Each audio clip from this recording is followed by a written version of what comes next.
Crash Course Open Houses. This is actually one of the easiest classes for me to teach because it comes the most naturally to me. That first year in real estate where I was out on my own, I did on average 3 open houses a week from pretty much March until October. I learned an awful lot about what works, what doesn't work. In fact, at one point, I was actually setting up over 100 open house signs. I had a lender partner who was bringing a barbecue pit to every single one of them. We put up flyers all over town that said, free food, free food, free food. We'd barbecue, give hamburgers and hot dogs out before and after each open house. Exhausting the amount of work went to them. Turns out doing open houses that way did not generate any more business for me than the way that I'm going to teach you now. I learned it wasn't about how many people I could get through the open house. It was the quality conversations I had with people at the open house that made all the difference and really started to help me close business. It's interesting, the average real estate agent doesn't believe that open houses, 1, sell the house you're hosting open, or 2, helps you procure buyers. And I think it's all because of their mindset. Those are the very same agents who, when I go pop in on other open houses, because I'm constantly a student of real estate, I would see them sitting in an easy couch watching TV or on their phone, not even paying attention to the prospective clients that come through. My thought is, of course you don't sell the house to them or procure any new clients for yourself because you're acting like a noob completely while you're hosting it. So I'm going to go over just a few basic tools to help you have excellent conversion ratios at an open house, as well as actually help you sell the open house that you're holding open. You know, the National Association of Realtor Statistics says it's just about 8%, 7 to 8% of consumers actually buy their house at the open house. And so that very statistic is why most agents won't hold an open house open. Or that statistic is why those agents tell their sellers, we're not going to do open houses. They only improve your odds by like 5 to 8%. Well, that's what I would tell a seller why we must do an open house. And that's actually what would help me take more business. Is I would say, I want to do everything I can to help you sell your house. That includes improving the odds by only 5% at a time by doing open houses. Wouldn't you like a 5% higher chance of closing? Great, so that's what we're doing. So open houses, how do we do them and why do they work? Well, let me just go. There's basically 3 components to picking an open house. If you've ever done an open house and you've had no one show up, and then you'll do another open house and have 50 people show up, and there's just really no rhyme or reason to your way of thinking of why a house sold or not. Let me just tell you, or why a house had traction or traffic at it. Let me just tell you, open houses does not depend on what home is the freshest and hottest to the market. I've come to believe completely that homes that have been on the market for 60, 70, 80 days have just as much opportunity for you as do a home that's just on the market for 0 days. You see, when a buyer's looking to buy, they're not necessarily looking at the days on market. They're looking for days on market when it comes to negotiating price. But if they're just brand new home buyers who haven't been looking before and they see a house that's held open, they want to go see it. So perfectly, you can have just as good results on a house that's been soaking on the market for a long time versus something brand new. One thing that you do need to use when you choose an open house, follow these 3 criteria. 3 rules of thumb. No more than 3 turns off a busy street. This is an absolute fact. And so like I said, I'm a student of open houses. I sometimes just go to them just to pop in on them. Well, if I see an open house sign, I turn right, and I drive for 2 or 3 blocks and see an open house sign, turn left, turn right, turn left. Pretty soon I'm over it. I'm like, it's not worth the hassle. I'll just turn around and go right back to where I was going. And so you want to be within 3 turns of a busy street. This helps for the directionality of it, and it also helps because a lot of folks who are going to stop in at your open house were just prospective looky-loos. Maybe they don't even know they're serious buyers, and they just saw the sign, so they decided to follow you. If you have to go 5 miles down this road, or you get easily lost in the directions, they're just going to turn around and go about their day. So 3 turns off a busy road. Second is it's got to be professionally staged, at least professionally photographed. Listen, when you go on a first date, you put on your best duds, right? So the house should be the same. If you want to have good traction at open house, you got to do it at homes that preferably are vacant and professionally staged. The picture's got to look sexy. If the pictures don't look sexy, if the house doesn't look attractive, no one's going to come to it. So all too often, you might have an experienced agent comes up to you and says, hey, I got a great property for you to do an open house at. They want you to do it because they don't want to waste their own time. Experienced agents will waste anyone's time but their own. If it was a good location for an open house, they'd probably be holding it open themselves. So how do the photos look? Is it presentable? Are people going to want to hang out in it? Who cares if you get 50 people through your open house if there's a bad cat smell? they're never going to stick around long enough for you to have a conversation with them to help try to recruit them or close them for business if there's an odd smell or the house is off or there's just something amiss. So preferably vacant, if not vacant, at least professionally photographed. On that note, if you're holding an open house for someone else, I would always encourage them, please let your seller know to put all private possessions that have some personal value away, because I'm not going to be responsible for them. The last thing you want to do is find yourself having to be the keeper of the heirlooms because the cat lady has ceramic vases everywhere. So pick an open house that looks beautiful. If it is occupied, make sure you let the seller know that you take no responsibility for anything that's in there. And the third component is it's got to be at a price point you can master. Very early on, I would see other real estate agents that say, oh, I'm going to get into open houses. I'm only going to hold luxury open houses because I'm a luxury agent. I'm like, dude, you drive a Miata. You're not a luxury agent. Be at a price point you can master. If you're a young guy, you have a fixed gear bicycle, you're into the latest microbrews, you should not be holding open houses in suburban America. I was a suburban guy. In fact, I actually drove a Volvo. My wife and I, the most expensive real estate car I could afford was $5,000. That's what I had a budget for. We wanted a car that looked nice, so I bought a Volvo XC90. It was a complete station wagon, but it looked sexy. I didn't even have kids at the time, but I just started kind of working towards the young dad group. I would be showing people homes, and they'd say, how many kids do you have? I'd be like, none. Why do you ask? Because I'm driving a station wagon. But that's kind of how I look like. I was in my early 30s. I looked like the station wagon dad. So I did all my open houses in suburbia. If you are young, trendy, hip, whatever, it doesn't mean you can't sell real estate to suburban dads. It just means you shouldn't market yourself to suburban dads. So you should be doing open houses in the lofts in downtown 6th Avenue. You're going to crush it there. If I showed up in a suit and tie right above a condo building right above like Magoo's, it probably just wouldn't go over very well. It's not the clientele that's going to want to work with me. It's not a price point I could master. Same goes for luxury. Everybody wants to get their price point up. Well, good for you, and you should. Can you master that price point yet? If you want to get your price point up to $600,000, but you're not willing to sacrifice that goofy hipster haircut you wear, well, then you shouldn't be working that price point. Again, the same for your car. You know what? I'm never going to judge you by the car you drive, but your clients sure as heck are. So make sure that you can master that price point. A great note about the car. Don't park in front of the house. It's like complete bush league amateur move. How many times I've showed up at an open house to see one of the agents have their car parked directly in front. Listen, if you're driving mom's Miata, you don't want your clients to know. At least, get them to sign on the dotted line before they see the piece of crap that's parked out front. Always park down the street. Unless, of course, it's a Lexus, and then you park in front of the house, but still not in the driveway. Bush league move. So the 3 keys: price point you can master, professionally photographed and staged, and no more than 3 turns from a busy road. That's exactly how you select an open house to win for success. The next one is, what are the 3 models to follow when holding an open house? So you got the perfect open house. How do you go about converting and closing business? Well, let me tell you, it's very simple. It's really easy if you'll follow these 3 cues. You ready? So cue number 1, focus on the environment. What do I mean by environment? So if you've gone to an open house before, you've known you're one of 2 people. As a prospective buyer, you're one of 2 people. Either someone who's never been to an open house before and have no idea what to expect, and therefore you're open to anything, or you've been to an open house before, had a horrible experience with an agent, and are a little bit leery about going to a second one. So we just kind of want to set the right environment. And this is the environment. There should always be music playing. In fact, every open house I've ever did, I put music in the background. And not music that I want to listen to. Listen, I'm big into reggae. Let's say I'm big into whatever it is. I'm thinking, I'm at an open house for 4 hours. I'm going to chill and relax to the music I like. No, not true. I'm on a 4-hour job interview. I'm going to play the kind of music I don't think people would be offended by, turned off by, or be distracted by. So it's always some instrumental Yanni wind flute type thing. I don't know, I go to a 4-hour seance pretty much. If that's what you're playing for, it's for the environment. Second, candles. Candles are good. Put out some candles, even if there's an odor or not an odor. I actually would bake cookies, because baked cookies always smelled good. And it was always kind of goofy that there's a guy standing there with a plate of cookies. I just baked them. Would you like them?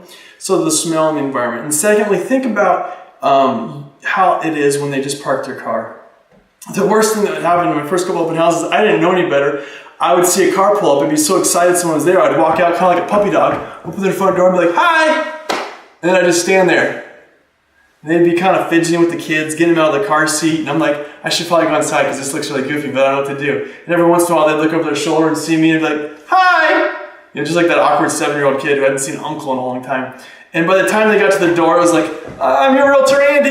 It was just dumb and goofy. So when I say environment, I really want you to focus on how are you making them feel as they come up to the house. So this is the best way to set the right environment at an open house. I'd be in the living room just hoping and praying someone would show up. All of a sudden the car does. Play it cool, Taylor. This happens all the time. They would park the car. They would start to get out of the car. At that point in time, I'd walk to the front door, open it. Hello, welcome to the open house. Come on inside. I'm the realtor. I'll see you when you get in. I would close the door and I would walk my tail back to the kitchen. That's it. I acknowledge them. Some people don't know, do I come in, do I come out? What your goal is to set the right environment so they feel very comfortable very quickly. The way you do that, you acknowledge their presence and then you get the heck out of there. Hi, I'm here. Just wanted you to know I was here at the open house. Come on inside, I'll see you inside. I walk back to the kitchen. Why do you go all the way back to the kitchen? It's because you don't want to stand in the living room like you're doing this. You don't want them to see that. So I just, again, would make the steps all the way back to the kitchen. Then we go to the second step that we focus on, and that is the personal space. We focus on the personal space between you and them. Let's just say you've been waiting for 2 hours for a client to show up. So finally a client shows up, and you want to kind of just put your hand in their back pocket and follow them around like a puppy dog everywhere. No, they didn't come here to see you. They didn't even know you existed 19 seconds ago. They came to see the house. So give them personal space. And again, this is the way you give them personal space. So remember, I just greeted them at the door. I walked back to the kitchen. They've now just come in the front door. I would walk back up. Hi, my name's Andy. I'm the realtor. I just want to introduce myself. Listen, I know no one likes the Nordstrom salesperson following them around. I'm not going to do that. I'm here if you have any questions. You go ahead and peruse the house, and I'll be in the kitchen waiting for you when you come back. Thank you. Turn around and walk off. Let me do it again. Hi, my name's Andy. I'm the real estate agent. Listen, no one likes the Nordstrom salesperson following them around. I'm not going to do the same to you. You all just go tour the house and meet me back in the kitchen when you're done. Thank you. You want to acknowledge them. See, they're going to do one of two things. They're either going to follow you and ask you tons of questions, which is great. That's what they want to do. Or they're going to be glad you're ignoring them and they're going to go do their thing. Either way, give them their personal space. You may, if the house is vacant, you can only be in one room. The kitchen. Maybe you can step a toe in the living room, but you don't have my permission to follow them around, badgering them with questions. They didn't come here to see you. They'll get to you eventually. Everyone wants to see the kitchen, so they'll get to the kitchen eventually. But you just gotta give them their space to do their thing. You know, at some point, this is what I'll say. You should write this down. I'll say, what brought you in today? Was it the signs or did you find us online? They'll respond, actually, we were just driving by the house and we saw the signs. What's that tell you? What should you be hearing? Well, then they're not even curious about this house. They're just curious about the home buying process because they didn't find it online. They don't know the price per square foot. They don't even know if they're qualified for it. They were just driving by, they saw the signs. Well, they're a little bit more captive to talking with you. What if they said, so what brought you in today? Was it the signs or did you find us online? No, we found you online. We drove down from Kent.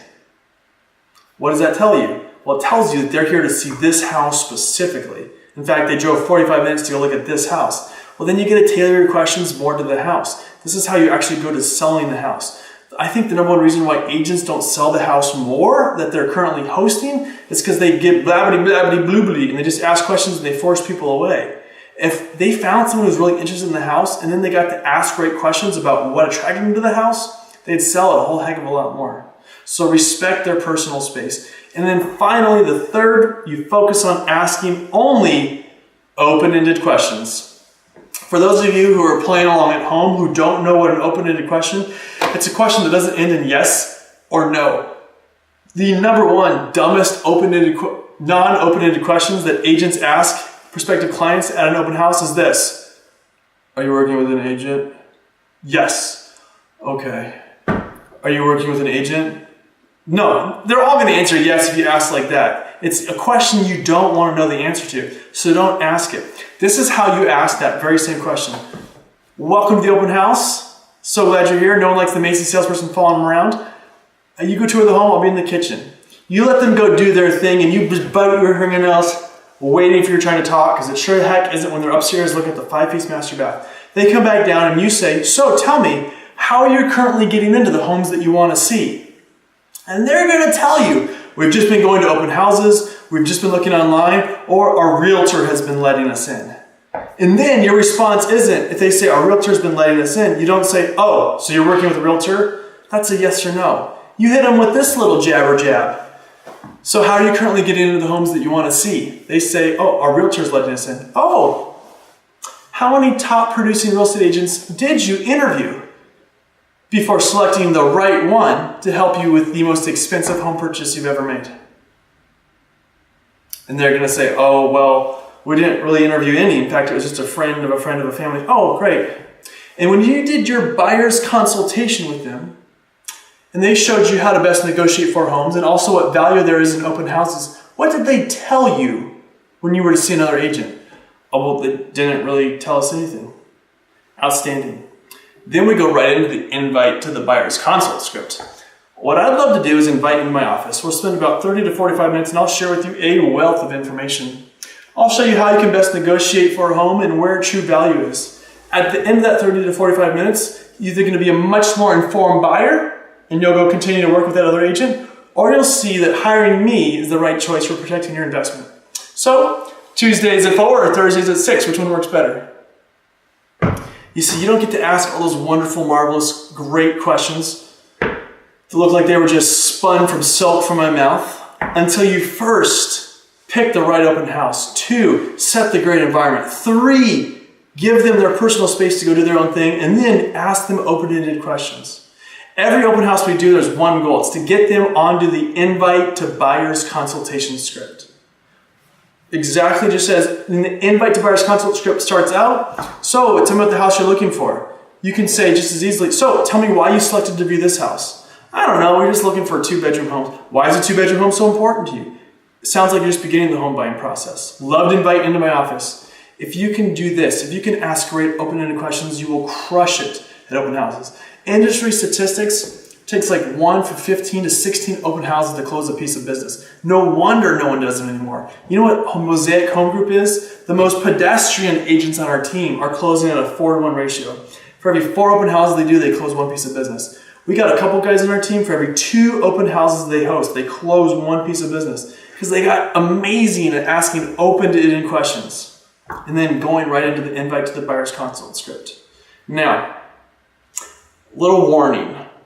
You're going to have an open house and someone's going to come in and they're a captive audience and you're going to want to just give them every little tidbit that you know. Why are you going to buy a cow if you get the milk for free? The time to do a buyer's consultation is not at the open house. You set the next appointment. For 2 reasons. 1, it's not true. They're not seen as a true professional. If you're at a backyard barbecue and a doctor starts giving you a medical exam, you're grateful for the information, but you're thinking, why is this guy doing this shouldn't he be charging me at his office? Exactly the same. And 2, you want to get more business, man. If it's a good open house, you don't want to spend half an hour just talking shop with someone. You don't even know if they're really going to hire you. You want to get as many prospective pieces of business coming your way as you can. I want to get someone in and out under 10 minutes so I can be there ready for the next one. So what should your presentation look like at an open house? I got a beautiful slide of what I used to do at mine. I'm going to show you right now. This is me, this is my open houses. This is exactly what I did. I'm going to explain to you these different tchotchkes. So the first one you see here, it's the science experiment boards in the back. These were exactly that, my 4th grade science experiment. You see, now we're talking about lead capture. So someone would come in and I would hit them with my open-ended questions. I'd ask them, invite them to the buyer's consult, and they'd say, no. And a lot of agents put out a sign-in sheet. They put out the seller wants to know who's in here. Everyone knows that's just a slimy, sticky way for you to try to capture their information. So I never did that, and you shouldn't either. You should be better than that. I use these lead capture techniques. I went to Cloud CMA and printed out a neighborhood report, and then I laminated it and stuck it on a whiteboard on those science boards and put it back there. So I'd have a prospective client come in. I'd try to set the appointment with them. They'd tell me no. They'd tell me no. They'd tell me no again. And then I'd say, hey, you see my neighborhood view report over here? It's got local restaurants, walkability scores, and the schools that are in the area. They'd walk over to it and they'd say, man, this is great. I would say, would you like a copy of it? And they would respond, of course. Then I would hit them with a jab. What's the best contact information? I'll send it over to you right now. And because Americans are polite people, they'd give me their contact information. And I'd send it to them, and then I'd follow up. So everything on this table was a lead capture technique. The next one that I had is, you'll see I had printouts up here on the right-hand corner as a printout of the house. I stopped carrying printouts. In fact, I would just bring one printout. Most of the time I would laminate it. Because I want someone to come in the house and say, do you have any information on the home? And I'd say, you know what? I'm down to my last copy. Would you like it? And they'd always say, yes, I would. Great. What's the best phone number? I'll text it to you right now. And because they're polite Americans, they instantly knew the trap and snare that I weaved them into, but they'd go ahead and give it to me anyways, because Americans are marvelously cultured. And then I'd send it to them, and then I'd have their information to follow up again. Those are my 2 lead capture techniques. Now, one thing that I want to show you here, it's this little this little clipboard. I had these clipboards sitting around, and they're genius. In fact, I have the 4 questions that I'm going to show you right now on the slide that I wrote on that clipboard. So this is going to happen probably quickly, sooner than later. You're going to have a nosy neighbor that's going to come over and want to talk to you for 22 minutes about God knows what. They're going to say, yeah, Miss Martha died here and her corpse is still upstairs. And just start to scare away business. Ugh! But how do you politely respect your elders while moving on? So I would have couples that would come in, and they seem like the perfect fit that I wanted to work with, but I'm stuck talking to Talkie McTalkerson here. They'd walk in, tour the whole house, and then leave before I had a chance to capture that piece of business. So I came up with this little lead capture technique. When I'm here talking with Mr. Talkie McTalkerson about the aeration of the grass for the soil content for the neighborhood, I would say, excuse me for 1 minute, I need to actually get some feedback for the seller. I'd go over to the potential piece of business I wanted to work with and say, I just have 4 basic questions the seller would like some answers on. Nowhere on the sheet am I trying to capture your information. If you could just fill this out and then give it back to me at the end, I would greatly appreciate it. Then I could go back to Talkie McTalkerson, knowing that they were eventually going to come back. If you put a clipboard in their hands, they're not going to leave it. They're going to give it back to you because we're polite. They're not going to steal that dollar clipboard. So I'd talk with Talkie McTalkerson. The couple would come back, and then I'd say, excuse me, Talkie McTalkerson, I need to speak with this client now to get feedback from the seller. In fact, would you go around the house now and fill it out to do the same? They're going to love this. In fact, they're going to write in explicit detail everything they think the seller should have done 4 years ago. They're going to leave, and then I'm going to grab that information. So, what brought you to the house today? Was it the open house signs, or did you find us in line? I don't even care what's on that piece of paper. It was just a great, yes I do, because I'm a good person, I'm genuine, and I want to make sure it's good feedback. But the reality of it is, now I have them there to talk to me. So that's why I use those. They're a great little placeholders so you can get to talk to everyone that you want to talk to. All right, why are open houses so important? Let me just show you the 7 levels of communication. This is out of some great book somewhere. I can't take any credit for it. 7 levels of communication. You see, the first level is advertising. No impact. This is what we talked about, invisible and valuable. The second one is direct mail. Third one, electronic communication, handwritten notes, phone calls, events and seminars. The number 1 most influential way to have a great, impactful impact with someone is a one-on-one. Well, let me tell you, bud, that's what the open house is. All this work, you could think, I just want to call people, I just want to text people, I just want to send them handwritten notes. All of that is to get them to the spot where you get to have a one-on-one, face-to-face, rub elbows, smell whatever it is, pheromone, whatever it is, to get them at an open house. You got them there, so honor it. I have seen agents who would be like, oh, I have an open house in 22 minutes, throw something together last minute, fly out the door, show up late, be sweaty, be dirty, and then complain about not getting any business. Now, open houses should be, this is your A1 number 1. This is game time. This is like the real deal. This is like Floyd Mayweather versus that Conor McGregor type. Like, this is the build-up you've been waiting for. So work for it. Get your scripts on point. Own it. Pick the right ones. The environment should be set. You should be ready to go. Lace up those gloves so you can crush open houses. Woo-wee! I feel like we're ready for some more. So I want you to go out, shadow an open house this week. Shadow one this week. Next week, we're going to have you doing them on your own. All right, see you next class.